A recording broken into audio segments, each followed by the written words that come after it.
Welcome back once again to iGhana Network. Please, my name is Alaji Conte. Please, if you haven't subscribed, kindly subscribe and also turn on the notification button. Today, we are diving into the vibrant and exciting story behind one of Ghana's most popular and energetic festivities, the Kwahu Easter Celebrations. When you hear Kwahu Easter, the first things that come to mind are paragliding, music, parties, and thousands of people climbing up the mountains to celebrate. But it's more than just a fun weekend. It's a blend of culture, history, and modern tourism. So let's take a look at how it all began. The Kwahu people and their heritage. To understand the Easter celebration, we need to start with the Kwahu people themselves. The Kwahu are a subgroup of the Akan ethnic group in Ghana, mostly living in the eastern region. The name Kwahu is believed to be originated from the Akan phrase Akwa Wu, meaning the slave died, tied an old tale of a slave death, helping to reveal a good settlement area. The Kwahu people are known for being very enterprising and hardworking, especially in business. Historically, many Kwahu natives migrated from their hometowns to Accra, Kumasi, and other cities to do business, but they never lost touch with their roots. And this connection to home played a huge role how Easter festival came to be. So let's talk about the birth of the celebration. Back in the 1980s and the 1990s, Easter was traditionally a time for Christians to reflect the death and the resurrection of Jesus Christ. For many people in Kwahu, it also became a time to return home, not just for worship but for family reunions and funerals. Over time, these small gatherings grew larger. The entire Kwahu region, especially towns like Praeso, Obomin, and Atibie, would fill with returning natives and their guests. At first, the celebrations were simple: church service, family meals, and a few community events.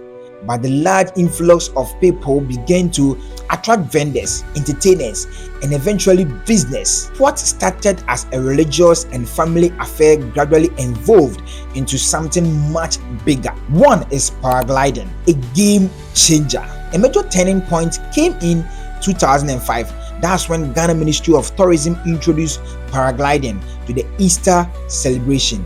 The cliffs and the highlands of Kwahu, especially around Atibie, provided a perfect setting for flying.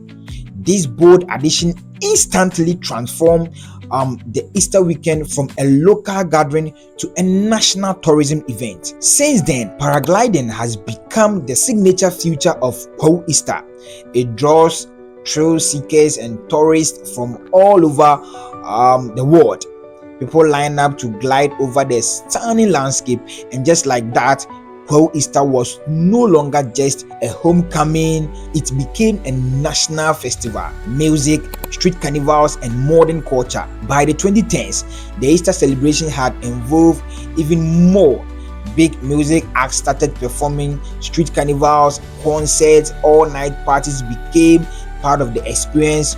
Corporate sponsors jumped on board, and suddenly everyone wanted to be in Kwahu for Easter, from Accra socialities to foreign tourists. Today, it's a full-blown festival that blends tradition, religion, adventure, nightlife. Hotels and guest houses are fully booked months in advance. Roads leading up to Kwahu mountains are jammed packed, and while some people go for spiritual aspects, others go just for the vibes. Balancing culture and commerce. Of course, this kind of rapid growth brings challenges. Some community elders, religious leaders worry that the original Christian meaning of Easter is getting lost in all the noise.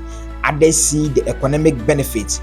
The festival creates jobs, boosts tourism, and brings development to the area. In recent years, efforts have been made to strike a balance. Cultural exhibitions, gospel concerts, and traditional performances are being added to keep the roots of the celebrations alive. It's all about honoring the past while embracing the future. So the Kwahu Easter celebration is not just a weekend of fun. It's a story of migration, unity, innovation, and growth. From a quiet family gathering to an international event, it reflects how culture can evolve while still preserving its identity. Whether you are there for church, family, paragliding, or partying, one thing's for sure: Kwahu Easter is an experience like no other. I hope you have learned something from these celebrations. It's not just a celebration, but it blends with culture and tourism. My name is Alaji Conte. If you haven't subscribed to iGhana Network on YouTube here, please kindly subscribe and also follow us across all social media platforms to get African stories, history about Ghana and other African countries. Thank you.